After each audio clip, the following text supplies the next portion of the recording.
Padre nuestro que estás en los cielos, te damos gracias, Señor, porque nos trajiste a tu casa de oración. Amén. Te pido por los hermanos que no han podido llegar por algún motivo o están Amén. en su personal, por lo que mira. Amén. Te pido que te santifique tu vida en nuestra hermana, que nos va a presentar tu palabra. Amén. Y que nuestros oídos estén atentos, Señor, a lo que está preparado para nosotros en este día. En Amén. el nombre de Jesús. Amén. Amén, Señor.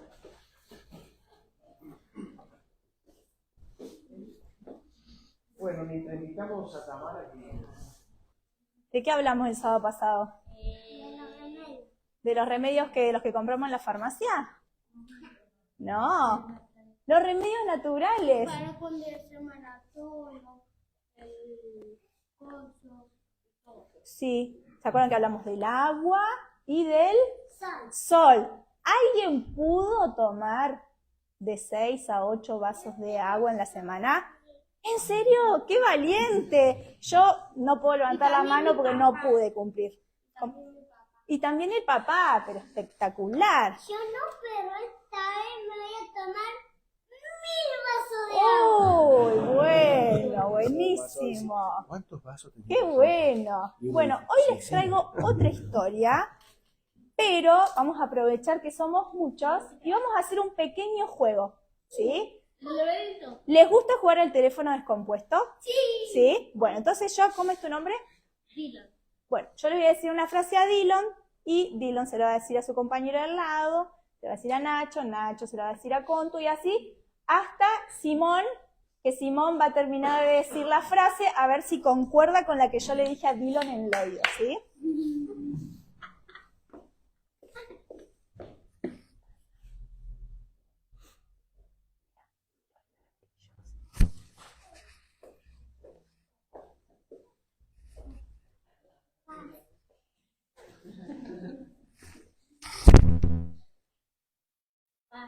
Paz. ¡Ah! Quedó corta la frase, che. Pensé que era una palabra detrás de la otra. Arrancamos bien. Pensé que una decía pasa, el otro decía sa, el otro me, el otro... Ah, ¿cómo era? A ver lo que Dylan entendió. Pasar el balde de brea con ladrillo. Muy bien. Esa era la frase, pero bueno, terminamos en paz. Fue difícil, ¿no? Porque al final, a mitad de camino al comienzo se nos cortó la frase. Así, más o menos. Sí, ¿saben una cosa? Después que pasó el diluvio, ¿se acuerdan que cuando Noé y su familia salió del arca, Jesús, ¿qué les mandó? Dios, ¿qué les mandó en el cielo? Un arco iris. ¿Y ese arco iris qué era? Era una señal. Una señal, una promesa de que ¿qué iba a pasar? Nunca más se iba a destruir la tierra con un diluvio. ¿Sí? Y ¿saben una cosa? Noé y su familia con sus hijos creyeron mucho en esa promesa, porque creían en Dios. Pero los hijos no creyeron. Pero ¿sabes qué pasó? ¿Qué? Pasaron los años, los hijos tuvieron hijos y los hijos de los hijos, hasta que de repente ya no estaba más ni Noé, ni su esposa, ni sus hijos, y había una nueva generación de personas ¿Dónde estaba la torre de Babel? que empezaron a dudar de esa promesa porque se empezaron a alejar de Dios. Y también hicieron malo. Sí, hacían cosas malas. Que iba a haber otra vez. Entonces dijeron, ¡ay! Si llega a haber otro diluvio, ¿qué hacemos? También va a ir otro papá. ¿Qué vamos a hacer? Vamos a construir, vamos a hacer de cuenta que esto es un balde de un albañil De brea. y claro, de brea y la cuchara. Entonces empezaron a construir ladrillo tras ladrillo, ladrillo tras ladrillo. La brea era el pegamento que ellos tenían en ese momento y habían inventado los ladrillos de barro, porque si no antes usaban las piedras. Entonces empezaron con esos ladrillos a construir una torre tan gigante que ¿hasta dónde tenía que llegar? Hasta la nube. Hasta el cielo, porque si venía otro diluvio, ellos se iban a salvar, iban a estar todos juntos ahí, y aparte ellos querían hacer una torre muy gigante, porque querían que vinieran de todas partes a ver su gran torre. ¿Y saben qué? ¿Qué? A Dios mucho no le gustó esa idea. porque estaban desconfiando de la promesa que les había hecho cuando les dio el arco iris. Y no hizo la promesa. Él nos hizo esa promesa, ¿sí? Entonces, ¿saben qué hizo Dios? Tuvo una idea buenísima. Mandó a 2 ángeles A cambiar los idiomas. a cambiar los idiomas, porque en ese tiempo todos hablaban el mismo idioma, como nosotros ahora, que todos hablamos acá el español, ¿sí?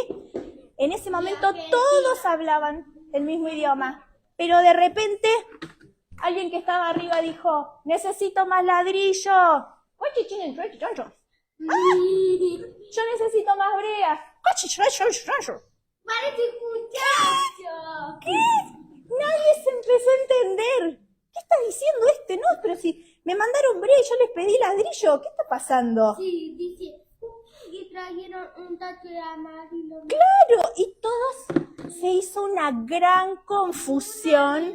Y nosotros comimos ladrillo. Se empezaron a pelear entre todos.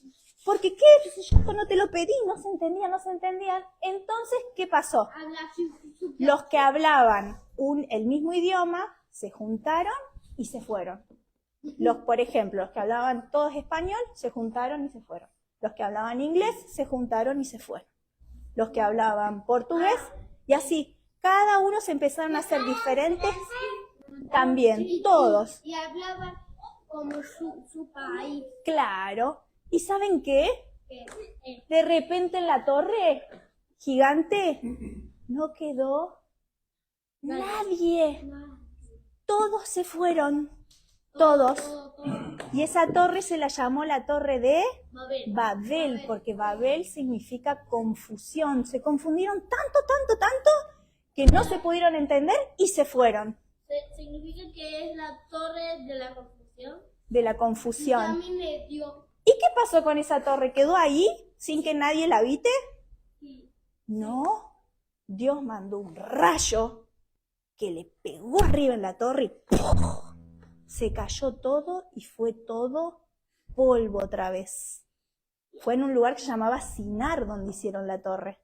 ¿Sí? ¿Saben qué? En la Biblia tenemos muchísimas promesas, pero hay una que para mí es de las más hermosas y quizás la más importante. En el libro de Juan, en el versículo 3, dice, me voy a preparar lugar y vendré a buscarlos. Así donde yo estoy, ustedes también estén. Qué hermosa promesa, ¿no? Sí, promesa. Es una promesa. Dios ya les había dado una promesa de que nunca más iba a destruir la tierra con un diluvio. ¿Y ellos creyeron? ¿Creyeron en esa promesa? Sí. Pero después dejaron de creer, construyeron esa torre y se alejaron de Dios y dejaron de creer.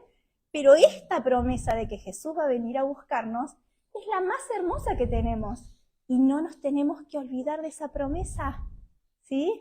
Así que ahora vamos a hacer una oración y le vamos a pedir a Dios que siempre nos ayude a tener presente esa promesa. Muchos juegos del teléfono descompuesto. Estuvo bueno, ¿no?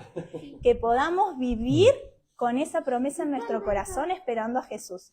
Y después les voy a dar estas tablitas donde tienen un laberinto y un dibujito abajo para para pintar de la Torre de Babel, ¿sí? ¿Oramos? Querido Dios que estás en el cielo, te damos muchas gracias por las hermosas promesas que tú dejas en la Biblia y en especial por la promesa de que vas a venir muy prontito a buscarnos. Que siempre podamos vivir con esta promesa en nuestro corazón para prepararnos y recibirte cuando tú vengas. En el nombre de Jesús, amén. Amén.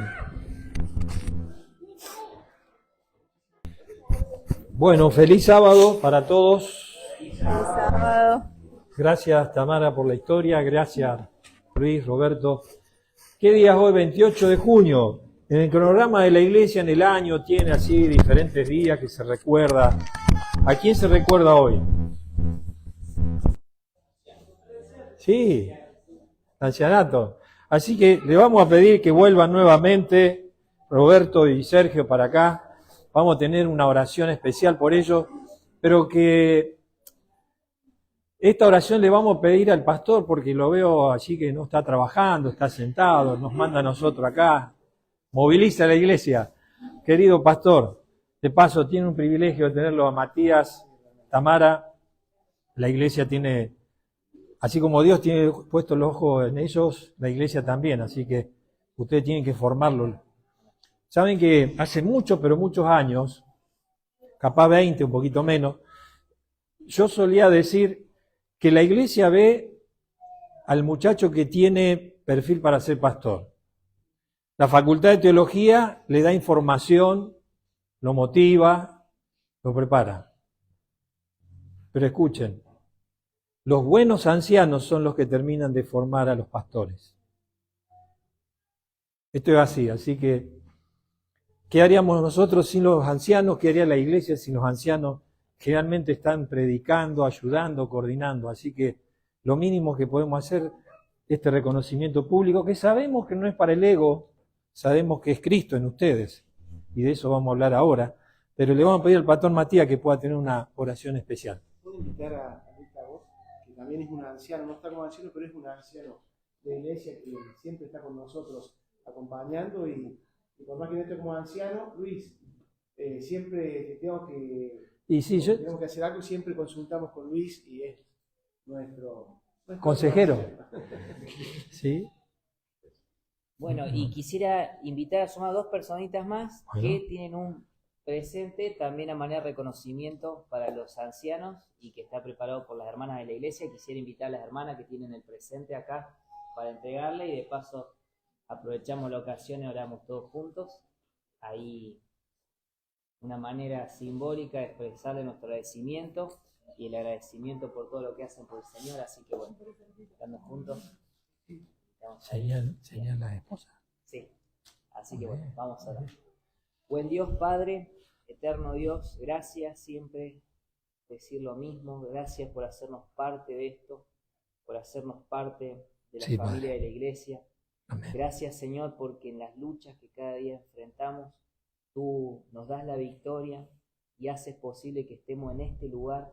Por eso, Señor, te pido una bendición especial por cada persona que está presente ahí en sus asientos, por cada familia que ellos representan, también por los que estamos aquí adelante, y por la familia que representamos, pero muy especialmente, Señor, por estas 3 personas, estos 3 siervos tuyos, Señor, Luis, Roberto, Sergio, que, Señor, tú puedas continuar la obra que has hecho en su vida, que ese llamado que le has hecho pueda ser concretado y puedan ellos seguir caminando a tu lado, siendo instrumentos en tus manos y puedan también gozarse de caminar en esta vida junto a ti. Amén. Con el honor que le has dado también de ser líderes de esta iglesia. Amén. Te pedimos también por sus esposas, por la esposa de Luis, la esposa de Sergio, la esposa de Roberto, y también, Señor, por la esposa Miriam, del pastor Trece y Tamara, y cada una de las familias que ellos representan. Amén. Que tu Espíritu Santo, eterno Dios, esté sobre estos hermanos. Amén. Que continúes liderándolos para que ellos puedan ser tus siervos. Te lo pedimos en el nombre de Jesús. Amén. Amén.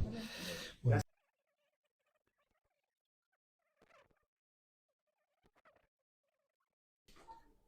Todo muy lindo y me dejan solo acá ahora. Solemos decir, qué carácter, ¿no? Una reacción desmedida, exagerada. Pero carácter es tener la firmeza de una idea. Y justamente falta de carácter es dejarse llevar por otros, ¿no?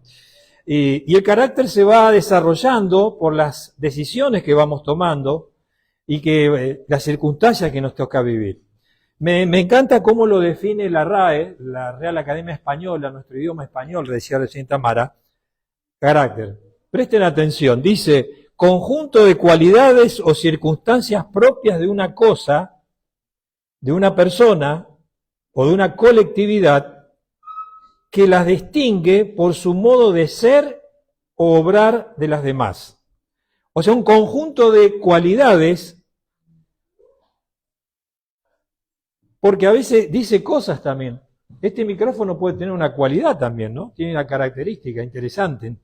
A nosotros lo que nos interesa es la persona. Cualidades de personas que hacen, que se distinguen por el modo de ser y de hacer. porque dice, por el modo de ser o obrar, ¿no? No solo ser, pensar, sino hacer. Y de hecho, ¿qué carácter debería tener la iglesia? Porque el foco del tema va a ser, ¿qué carácter debería tener la iglesia en el tiempo del fin, ante la segunda venida de Jesús? Estos versículos tan claros que citaron especialmente Sergio de memoria, ¿no? Que Jesús va a volver. Y cuando uno piensa qué carácter tiene que tener la iglesia, de hecho ya sabemos que tiene que tener el carácter de Cristo. Pero quisiera que veamos en la Biblia algunos hombres de Dios, especialmente uno, porque nos representa para la época global que vivimos. Y me estoy refiriendo a Pablo. Pablo. Y Umberto Eco, que fue un italiano, filósofo, pensador, que los últimos años de su vida tuvo un reencuentro con Dios, se puede decir, porque él había nacido, creía en Dios, en la iglesia popular, tuvo una mala experiencia, y entonces llegó a decir una frase que ilustra tan bien a la gente de hoy en día. Cuando uno la escucha por primera vez, suena raro, pero lo voy a decir 2 veces para que vean, porque en la segunda vez uno percibe algo más. No creo ya en Dios, pero creo que Él cree en mí.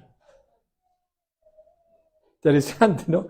No creo más en Dios, pero creo que Él sigue creyendo en mí. Esa es la definición más exacta de la humanidad hoy en día. La gente dice no creer en Dios, pero en el fondo siente que Dios existe y que de alguna forma, como dice él aún cree en mí, diciendo yo soy un desastre, pero se ve que Dios tiene esperanza en mí. Interesante. Ahora, él dice que Pablo nos representa, porque escuchen esto, ¿no? Pablo, el modelo del milenio, Pablo, dice así: Pablo nació en Persia. Irán es Persia hoy en día, Irán. Pablo nació en Persia, de una familia judía que hablaba griego, que leía la Torá en hebreo, y vivió en Jerusalén, donde hablaba arameo, y cuando se le pedía el pasaporte era romano. Qué bien, ¿no? Porque es la cultura hoy en día. Nuestros jóvenes ya viven acá, van para allá, se globalizó. Y Pablo nos representa muy bien. Ahora es interesante que cuando tú abres tu Biblia y ves en el libro de Hechos, en el capítulo 2, Jerusalén también era muy interesante. Hechos capítulo 2, dice el versículo 5, moraban entonces en Jerusalén judíos, varones piadosos, de todas las naciones bajo el cielo. Qué bárbaro, uno creía que lo global es de ahora. Y mira lo que dice el 9, partos, medos, básicamente eran Turquía lo que es hoy, partos, medos, elamitas, los que habitaban en la Mesopotamia, en Judea, Capadocia, el Ponto, Grecia, tiene que ver con lo que es Grecia, Asia, Frigia, Panfilia, Egipto, África, regiones de África, dice. ¿Y qué más dice? Romanos, o sea que había europeos, africanos. Nosotros creemos que esto es nuevo, lo global. Qué tremendo en Jerusalén, y en ese contexto Pablo representa claramente el joven, la persona hoy en día, ¿no? Pero entrando en su carácter, el ministerio de Pablo, él estaba focalizado en Cristo. Si vamos a 1 Corintios capítulo 1, 1 Corintios capítulo 1, versículo 23. 1 Corintios 1, 23 dice, pero nosotros predicamos a Cristo crucificado, para los judíos ciertamente tropezadero, y para los gentiles locura. Claro, si los judíos esperaban un San Martín, un libertador, esperaban un libertador, y esto es a predicar a un hombre que se entrega y lo matan. Y no te voy a decir los otros, ¿no? Los gentiles. Estos están locos. Están locos. Están siguiendo a un carpintero, a un hombre que se dejó matar. Pero Pablo dice, nosotros predicamos a Cristo crucificado. De tal forma que en el capítulo 2, avanzó un poquito en el verso 2, ¿qué dice el verso 2? Pues me propuse no saber entre vosotras cosa alguna, sino a Jesucristo. ¿Y a este cómo? ¿Glorificado? No, crucificado. Es profundo lo que dice Pablo ahí. A mí me interesa a Cristo crucificado. Porque ahí destruye todo ego. Y de eso se trata el mensaje de esta mañana. La cruz destruye todo ego. Y cuando seguimos viendo el carácter de Pablo, fíjense, un teólogo fino que escribía cosas que nos impactan hoy en día. Cuando hablaba era un evangelista impresionante. 4 iglesias levantó: Corinto, Éfeso, Filipo y Tesalónica. Pero fíjense en otra cosa interesante del carácter de Pablo. Era muy pastoral. Visitaba, quería ver que estén bien, consejos. Y sobre todo tenía un liderazgo conciliador. Todo líder en la iglesia tiene que tener ese carácter conciliador. Ahí mismo en 1 Corintios podemos leer el capítulo 1, verso 10. El verso 10 dice del capítulo 1, os ruego pues, hermanos, por el nombre de nuestro Señor Jesucristo, que habléis todo una misma cosa, no como en la Torre de Babel, ¿no? Y que no haya entre vosotros divisiones, sino que estéis perfectamente unidos en una misma mente y un mismo parecer. Y de esto se trata, tener una misma mente, tener un mismo parecer. ¿Cuánto desea un buen líder la unidad? Y los líderes lo saben. Y cuando digo líder, digo el maestro de escuela sabática, quien dirige el club, el que está con los niños. Y me hace pensar cuando Jesús dijo, ¿cuántas veces Jerusalén quise recoger a los polluelos como la gallina, ¿no? ¿Vieron alguna vez la gallina? ¿Cuántas veces? Si hay algo que un líder que ama a Dios desea es justamente esto, tener que todos tengan una misma mente. Ahora, ¿cómo hacer para que todos tengan una misma mente? En el libro de Gálatas, en el capítulo 2, está el énfasis central del mensaje de esta mañana. Gálatas capítulo 2, versículo 20, Pablo dice, con Cristo estoy juntamente crucificado, ya no vivo yo. Qué impresionante. ¿Cómo entendía la crucifixión? Y ya no viva, ya, mi ego, mi personalidad ya no vive, más vive Cristo en mí. Y lo que ahora vivo en la carne, lo vivo en la fe del Hijo de Dios, el cual me amó y se entregó a mí mismo por mí. Ya no me interesan los planes de vida. Lo que me interesa es que los planes de Dios estén en mi vida. Ya no quiero tener mi mente, no quiero ver las cosas como yo quiero verlas como Cristo lo ve. Es lo que Pablo está diciendo. Ya no vivo yo. Y entonces, aquí en la poesía, hay 2 poesías en el Nuevo Testamento. 1 Corintios 13 y la segunda poesía, Filipenses capítulo 2, versos 5 al 11. Ahí nos vamos a detener un poquito más. Porque esta es una iglesia que Pablo levantó, que evangelizó, que predicó, que pastoreaba. Y a esa iglesia le narra esta poesía tan sincronizada, con tanta armonía. Y la escribe. La calidad de ritmo que tiene, el lenguaje que salta el Creador es maravilloso. Si tú lees, y lo vamos a leer del 5 al 11, está el espíritu de Isaías 53.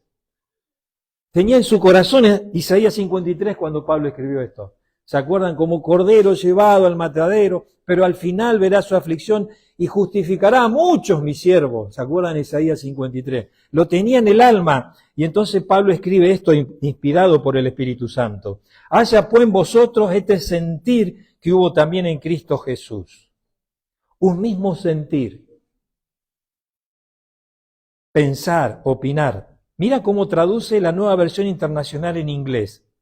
en sus relaciones unos con otros, tenga la misma mentalidad que Cristo Jesús. ¡Ah, qué impresionante! Ver al otro como lo vería Cristo Jesús. En la traducción de la King James, también en inglés, en nuestro idioma se diría, deja que esta mente que está en Cristo esté en ti. Qué fuerte. Que la mente de Cristo esté en ti. La Nueva Versión Internacional en nuestro idioma español dice, su actitud debe ser la misma que la de Cristo Jesús. La actitud, carácter. Y la Biblia en lenguaje actual dice, haya pues en vosotros esta actitud que hubo también en Cristo Jesús. Interesante, cómo Pablo está buscando a través de esta declaración que nosotros podamos tener la mente de Cristo. El verso 6 dice, el cual siendo, y empieza aquí toda esa forma poética y teológica, el cual siendo en forma de Dios, no estimó ser igual a Dios como cosa a que aferrarse. La naturaleza de Jesús era como Dios, pero no se aferró a eso. Qué diferente, ¿no? Porque nosotros, por ejemplo, yo tengo 30 años de pastor, tengo experiencia en esto. Vos tenés 10 años de carpintero, tengo experiencia y nos aferramos. Y esta comida se hace así porque hace 30 años la hago así, o mi abuela la hacía así, y nos aferramos. ¿Vieron cómo nos aferramos a las experiencias? Esto es así. Pobre de nosotros, ¿no? A veces creemos que algo se hace así porque lo hizo el papá y la abuela, y creemos que todo el mundo lo hace así porque lo hizo el papá y la abuela, nada más. Y no es todo el mundo, es tu familia. ¿La sopa se toma al principio o al fin? A mí me enseñaron siempre al principio, digo, es todo el mundo, hasta que fui a una casa que la tomaban después, al final. Después fui a otra casa también. Y hoy en día ya por ahí la tomo al principio, al fin, depende del momento. Es increíble cómo nos aferramos a la experiencia. Esto es así y es así. Y Cristo, que tenía la experiencia de ser Dios, no se aferró a eso. Tenía la divinidad de Dios. Acá Pablo lo dice claramente, el versículo 6, el versículo 7, sigue la poesía, sino que se despojó a sí mismo, tomando forma de siervo, hecho semejante a los hombres. Es maravilloso, ¿saben? Cuando los muchachos veían a Jesús decían, ahí viene el maestro, el rabí, maestro, ¿qué maestro? Máster. Cuando Jesús hablaba de sí mismo, se llamaba Hijo de Hombre. ¿Saben por qué? Porque se identificaba con el nacido de carne, se identificaba con nosotros.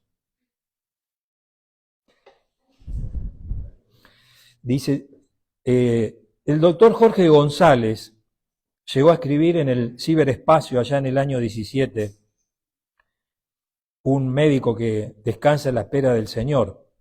Algunas personas hablan de su experiencia y otras por experiencia no hablan.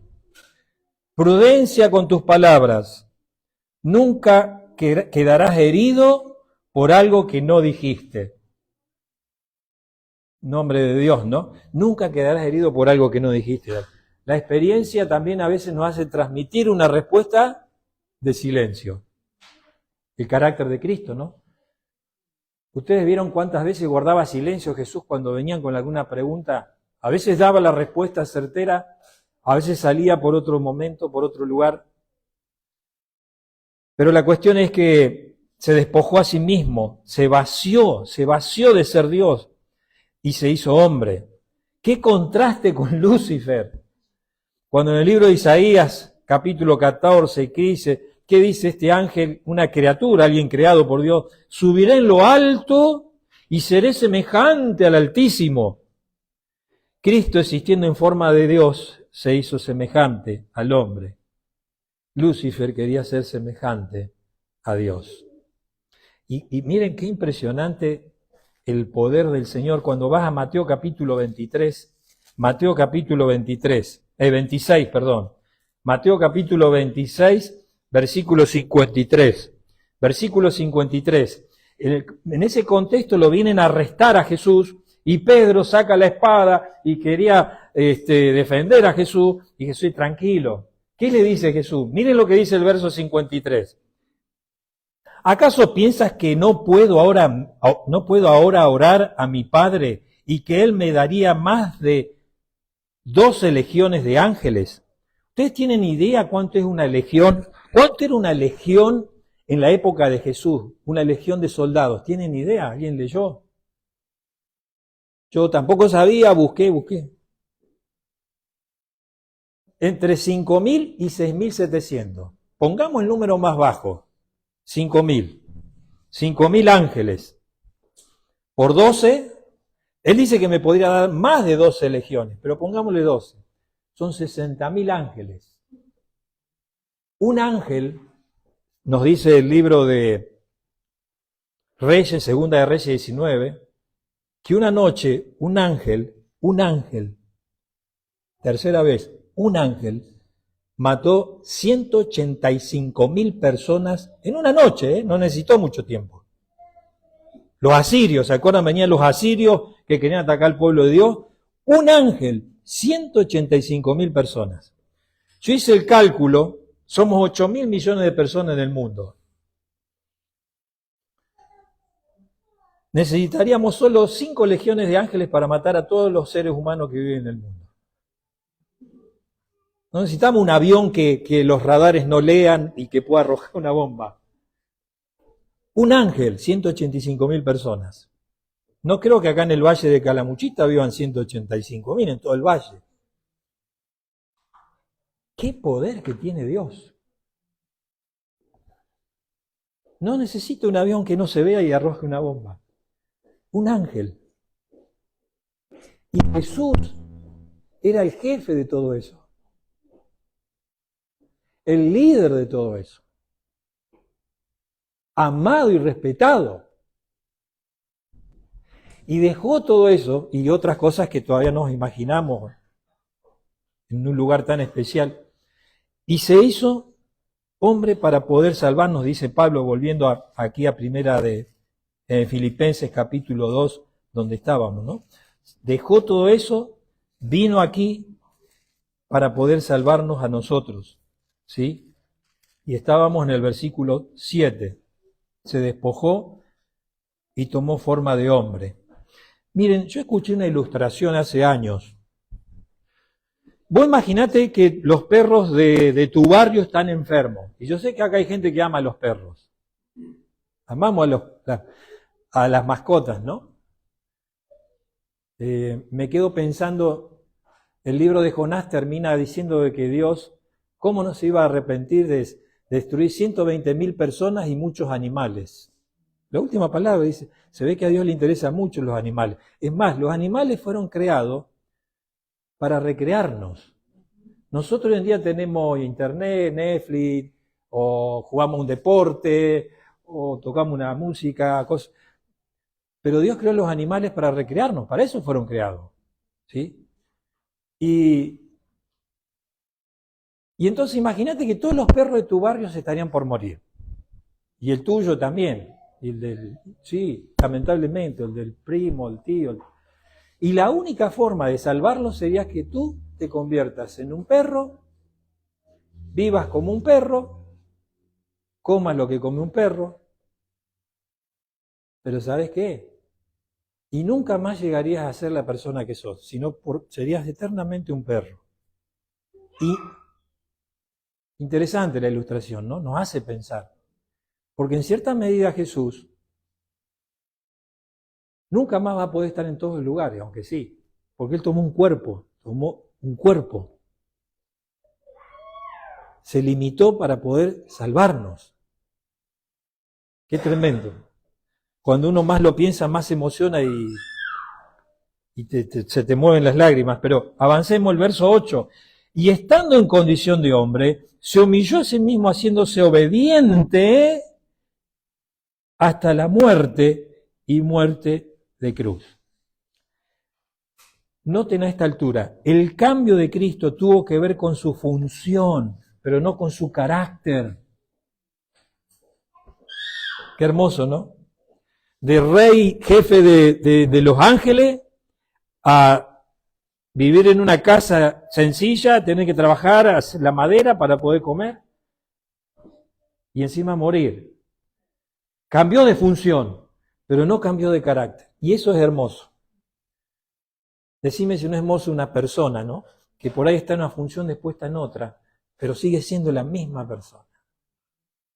Ese es el modelo, ese es Cristo aquí, porque cambió de función, pero no de carácter. Se humilló y fue obediente.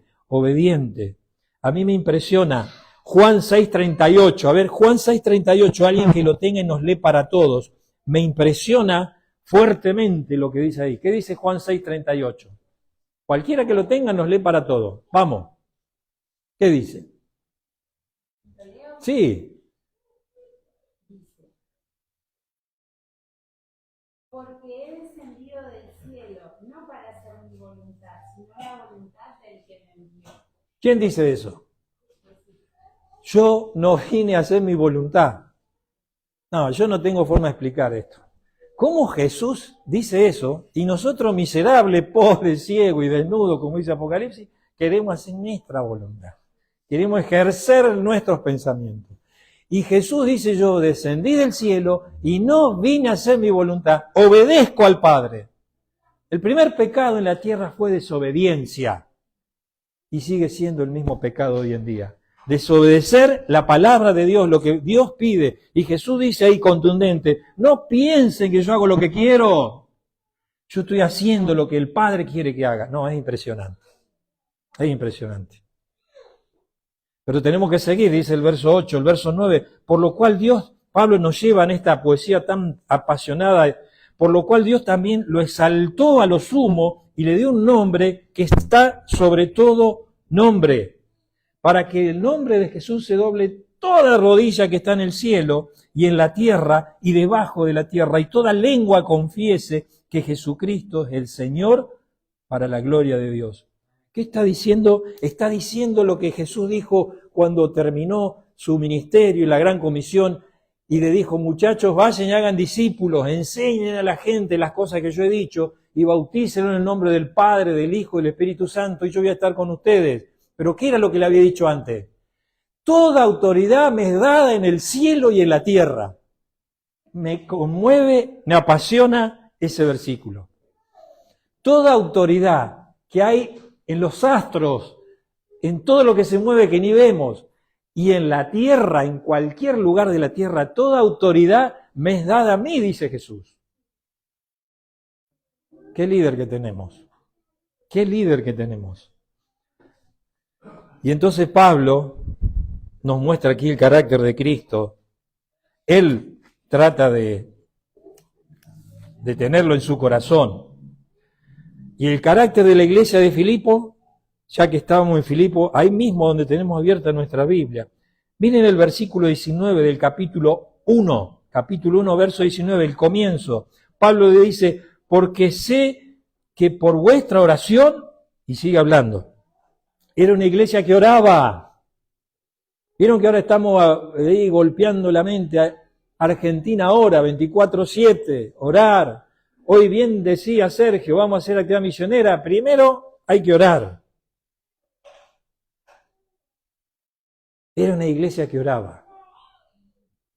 Era una iglesia que oraba. Segunda carácter de esta iglesia, porque cada iglesia tiene su carácter también. El verso 12 del capítulo 1, verso 12.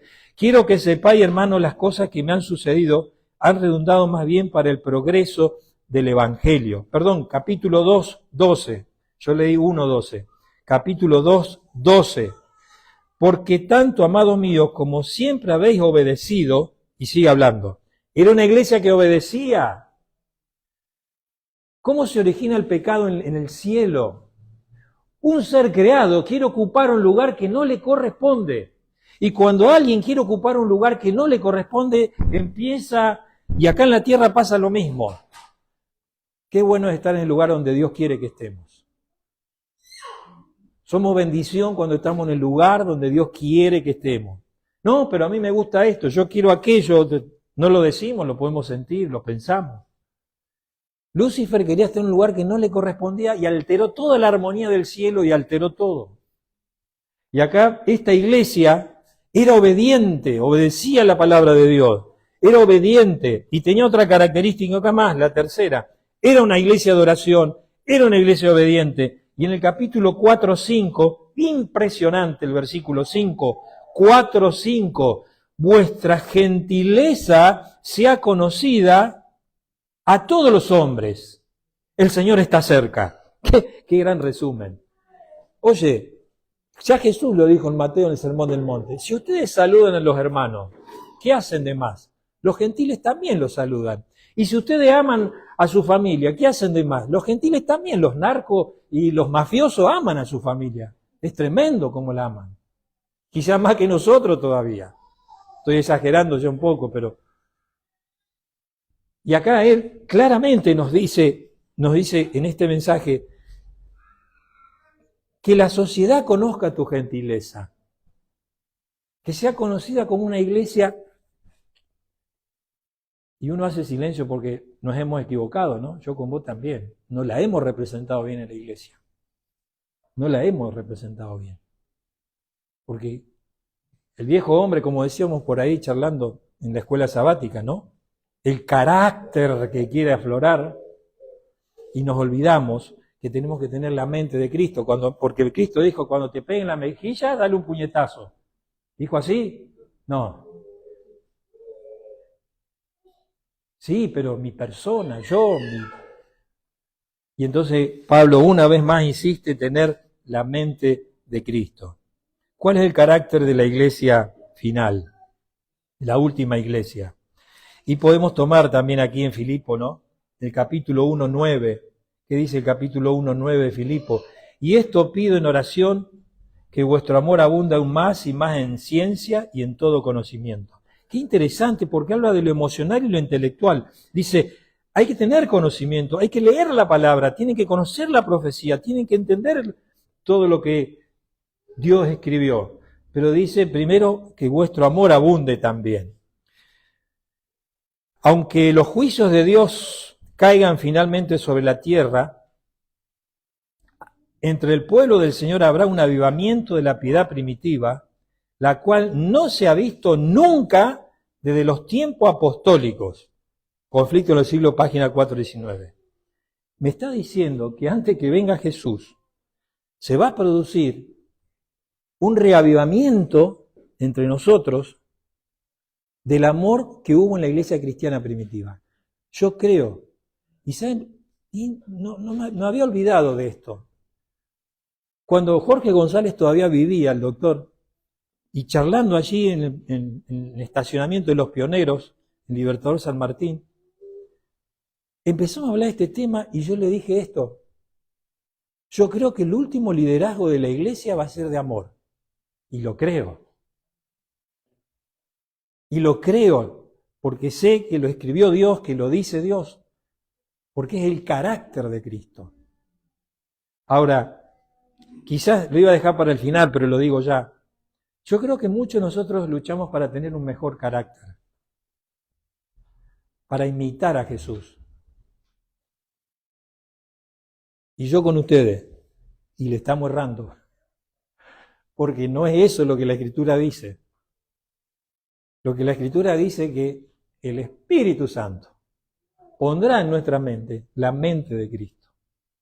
No se trata de una lucha de mi voluntad, de fortalecer. No me voy a enojar con nadie, no voy a tratar mal a nadie, no voy a robar, no voy a matar. Que sí, de hecho hay que hacer, son los mandatos. Pero no se trata del esfuerzo humano. Se trata de tener la mente de Cristo. No es tu mente, no es mi mente. Es la mente de Cristo que viene como el Espíritu Santo, un don del cielo. Y lo dice aquí, lo vamos a compartir. Cuando tú vas ahora, por ejemplo, en el capítulo 2, verso 3, el verso 3 dice, nada hagáis por contienda o por vanagloria, ante bien con humildad. Y miren lo que dice a continuación, estimando a cada uno de los demás como igual. Oh, no dice como inferior, ni siquiera diría, bueno, como un igual. Dice que yo tengo que considerar al niño, al anciano, al hermano, superior. Evidentemente Dios lo ama. Dios lo ama, por eso lo trajo a la vida.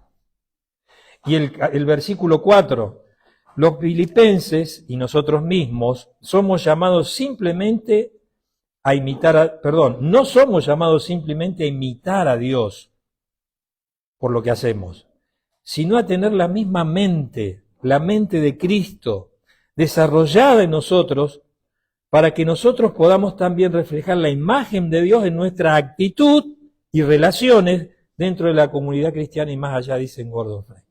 Lo que veníamos diciendo, tener la mente de Cristo, tener el pensamiento de Cristo, las actitudes de Cristo.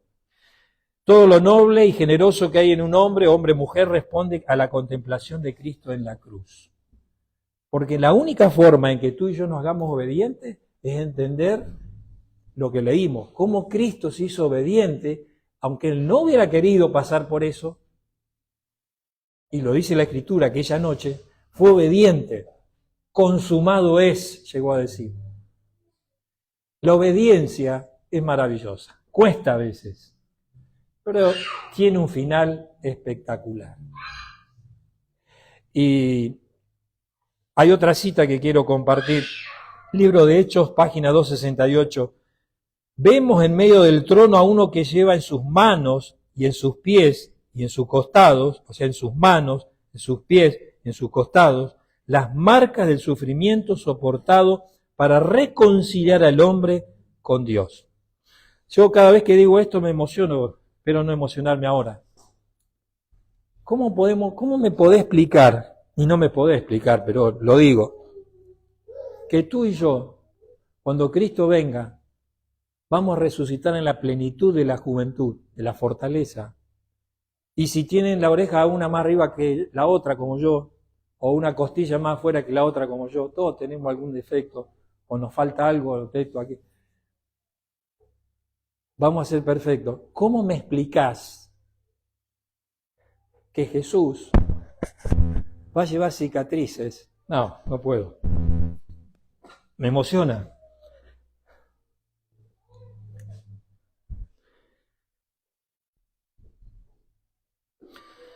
El camino a Cristo en la página 71 dice, piérdase en Él nuestra personalidad. Piérdase en Él nuestra personalidad. Por eso Pablo llegó a decir en Gálatas 2:20, ya no vivo yo, vive Cristo en mí. Es esa declaración. Y escuchen esta, a ver si todavía le queda, estoy cerrando ya, a ver si... Es muy finita esta declaración. Un líder como Jesús, página 65, pero hay que prestarle atención. De hecho, las personas humildes no piensan menos de sí mismos, sino que piensan menos en sí mismos. Vamos de nuevo a ver si se entiende. De hecho, las personas humildes no piensan menos de sí. Saben que tiene un valor, saben que Dios le da un valor, ¿sí? Pero piensan menos en sí, en lo que viven, en lo que son, en la situación que les toca vivir. Las personas humildes no niegan su poder. Dios nos usa, sí, pero solo reconoce que ese poder pasa por ellos y que no surge de ellos. No es nuestro. Viene de Dios. ¿Tu personalidad está oculta en Cristo? Es la pregunta que te hago al corazón. Tu persona. Tener la mente de Cristo. Cierro con esta cita del Camino a Cristo 47, cortita, pero tremenda. No puedes cambiar tu corazón. Entendelo, por favor. No podés cambiar tu corazón. Las tendencias al mal que tenés, que vienen de papá, de mamá, de la abuela, y ni vamos a llegar a los tatarabuelos, vaya a saber lo que hacían. Todas esas tendencias al mal, todas las tenemos. No podés cambiar tu corazón. ¿Se acuerdan cuando Pablo dice en Romanos 7, quiero hacer el bien y hallo que está el mal en mí, y no puedo, ¿quién me librará? Y dice, Jesús me librará. Por eso, no puedes cambiar tu corazón, pero puedes elegir servirle. Puedes elegir servir. Así, toda tu imperfección de carácter, todo así, olvídate. Pero podés escoger servir. Le voy a enseñar a otro lo que Cristo me enseñó a mí. Voy a tratar de que alguien más se integre al reino de los cielos. Voy a tratar de representar bien a la iglesia, siempre teniendo la mente de Cristo. Por eso me bajo acá, yo quisiera tener una oración final. Si hay alguien que desea tener la mente de Cristo, ¿hay alguien? Yo quisiera que venga aquí adelante, venga pastor, venga pastor. Usted tendría que hacer la oración, la iba a hacer yo, pero así lo hacemos trabajar un poco. La mente de Cristo. Dios los bendiga, Dios los bendiga. Y de paso así se mueven un poco con el que tienen frío, ¿no es cierto? Pero no se martiricen, el demonio nos quiere martirizar con todos nuestros errores y pecados. Y dice, mirá, vos sos hijo de Dios, mirá lo que hiciste en el supermercado el otro día, en el estacionamiento, en el trabajo, ¿no es cierto? En la casa. En la casa a veces discutimos antes de venir a la iglesia. Todas esas cosas que... Por eso no es la lucha de ser mejores personas, aunque sí tenemos que ser mejores personas. Es que el Espíritu del Señor venga a nosotros, que la mente de Cristo pueda apoderarse de nuestra mente, de nuestro corazón. Pastor. Buen Dios, Padre, gracias por estar presentes con nosotros. Gracias por cuidar de nosotros, por encargarte de cada una de nuestras familias. Amén. Gracias, Padre, porque en esta lucha que enfrentamos cada día, Señor, nos mostrás que hay esperanza. Cuando nuestro matrimonio se destruye, ahí estás tú, Señor, salvándolo. Amén. Cuando la lucha, Señor, contra la adicción, la lucha contra la tentación parece vencer, ahí estás tú dándonos la victoria, Señor. Amén. Cuando nos cuesta levantarnos y buscarte en tu palabra, Señor, ahí estás tú, Señor, ayudándonos a poder ir a tu presencia. Amén. Cuando abrazamos el pecado y convivimos con él, Señor, pero empieza nuestro corazón, empezamos a sentir un rechazo, a querer abandonar eso que sabemos que tanto daño nos hace, que tanto daño te han hecho a ti, Señor. Ahí estás tú, querido Dios. Gracias, Padre, por cuidarnos y gracias por hacer posible que en este momento podamos estar con lo que representa el esfuerzo de cada uno de estos hermanos, haber venido hasta acá. Gracias por estar Señor. acá con nosotros, Señor. Y este es nuestro deseo, Padre, ser semejantes a ti. Sí, Señor. Pero que tú hagas esa obra, que tu Espíritu Santo pueda estar en nuestra vida, Amén. ayudándonos a ser semejantes a ti, Amén. como alguna vez fue, Señor, cuando fuimos creados. Que pronto, Señor, esa imagen perfecta pueda ser restaurada en tu presencia, donde podamos no solamente ser semejantes a ti, sino morar junto a ti por la eternidad, Señor. Amén. Bendice al pastor, bendice a cada uno de los hermanos presentes. Amén. Y, Señor, danos la fuerza para seguir estando en este lugar cada sábado, en la semana, no solamente para gozarnos nosotros de ver tu obra en nuestra vida, sino también para estar prontos a compartir este mensaje con otras personas. Amén. Te lo pedimos en el nombre de Jesús. Amén, Señor. Amén, Señor. Gracias, gracias.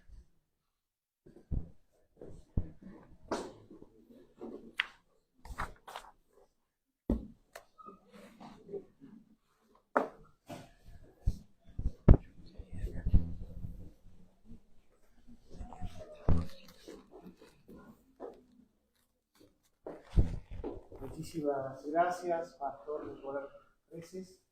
Realmente que una mañana de fiesta. Y creo que acá lo tenemos hoy de tarde. Deben seguir escuchando olor. Pero no le vamos a decir que, porque si no su ego va. Sí. Pero muchísimas gracias, Pastor. Sí, Muchísimas sí, gracias. Ya no vivo yo, más Cristo vive en mí. Amén. Pastor. Amén. Querido y amante Padre que estás en los cielos, mi Dios, en esta mañana. Estamos de fiesta, Señor, en nuestra iglesia, agradecidos, Padre, porque trajiste a nuestro pastor, Señor, Nicolás Preces, con su esposa Miriam, Señor. Gracias, Padre, porque tu Espíritu Santo, Señor, nos movió hasta aquí. Amén. Amén. Señor, gracias por la palabra que hemos escuchado, mi Dios. Como decíamos, tenemos que representarte, Padre, humildemente. Por eso te pedimos Amén. que tu Espíritu Santo, Señor, nos enseñe. Te pedimos, Señor, que tu Espíritu Santo esté trabajando en cada uno de nosotros. Señor. Amén. Y no perdamos nuestra meta, que es tu segunda venida, Señor. Amén. Y en especial, Padre, como venimos estudiando, como venimos aprendiendo y como lo hicimos de comienzo, cuando te conocimos, llevar el Evangelio, llevar la palabra como la trajiste hasta nosotros, Padre. Amén. Por eso, Señor, todas estas cosas siempre las pedimos, las rogamos y agradecemos en el nombre de Jesús. Amén, Señor. Amén.